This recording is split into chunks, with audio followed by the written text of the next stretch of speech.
నమస్కారం. మీ విజయ్ కుమార్ గంట. కొన్ని సంఘటనలు చాలా ఇబ్బంది పడతాయి, ముఖ్యంగా బాధ కలిగిస్తాయి. ఏదైనా కావచ్చు. దైవ దర్శనానికి అని చెప్పి వెళ్ళి భక్తులు ఆ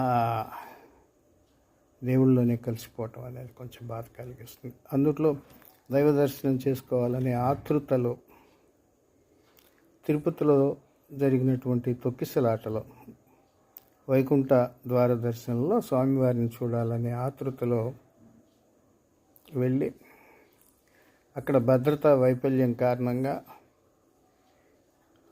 జరిగినటువంటి తప్పిదాల వల్ల జరిగిన తొక్కిసలాటలో 6 అని చెప్తున్నారు, కానీ కొంతమంది ఇంకా ఎక్కువ మంది ఉన్నారంటున్నారు. వాస్తవం మనకు తెలియదు, కానీ 6 ఖచ్చితంగా చెప్తున్నారు. సరే, చాలామంది గాయపడి ఆసుపత్రిలో ఉన్నారు. ఇది దురదృష్టకరమైనటువంటి సంఘటనే. ఎప్పుడూ లేని ఈ వైకుంఠ ఏకాదశికు ఒక ప్రత్యేకత ఉంది. భక్తులు ఎక్కువ మంది వస్తారు. ఇది టీటీడీకి తెలుసు, అట్లాగే పోలీస్ యంత్రాంగానికి కూడా తెలిసి తగిన భద్రతా చర్యలు తీసుకోకపోవటం, ఒక్క పెళ్ళిన ఆయన ఎవరో డిఎస్పీ గారి అత్యుత్సాహం అంట గేట్లు తెరవటం, ఇబ్బంది పెట్టడం, తొక్కిసలాట జరగటం, భక్తులు కైవల్యం చెందటం జరిగిపోయింది. అసలు ఇది ఎలా జరుగుతుంది అనేది ఆలోచిస్తే ఒక సూటి విమర్శ తప్పదు. ప్రభుత్వం మీద చేయాల్సినటువంటి అధికార యంత్రాంగంలో, ముఖ్యంగా పోలీస్ యంత్రాంగం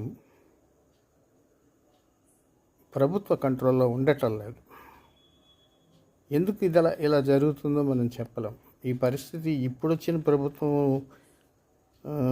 వల్లనే అనుకోండి నేను అన్న, కానీ కొద్ది సంవత్సరాలుగా ఈ రకమైనటువంటి వాతావరణం గత ప్రభుత్వ హయాంలో కూడా ఉంది. ఇప్పుడైతే ఎక్కువ అయిపోయింది.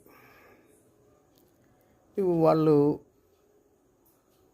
మనస్సును పరీక్షించుకోవాల్సినటువంటి అవసరం ఉంది. ఇటువంటి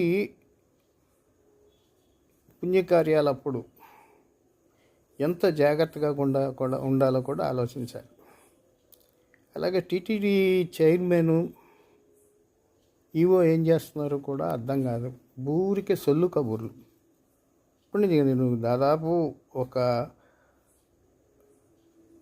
10 సంవత్సరాల నుంచి చూస్తున్నాను. ఏ ప్రభుత్వం అన్నా కానీ వచ్చిన ప్రతి టీటీడీ చైర్మన్ అలాగే కార్యనిర్వహణాధికారి సొల్లు కబుర్లు తప్ప భక్తుల భద్రత కోసం తీసుకుంటున్నటువంటి చర్యలు లేవు. ఈ అంశాలను, అంటే ఇక్కడ జరిగిన అంశాన్ని, నిన్న జరిగిన అంశాన్ని రాజకీయం చేయొద్దు.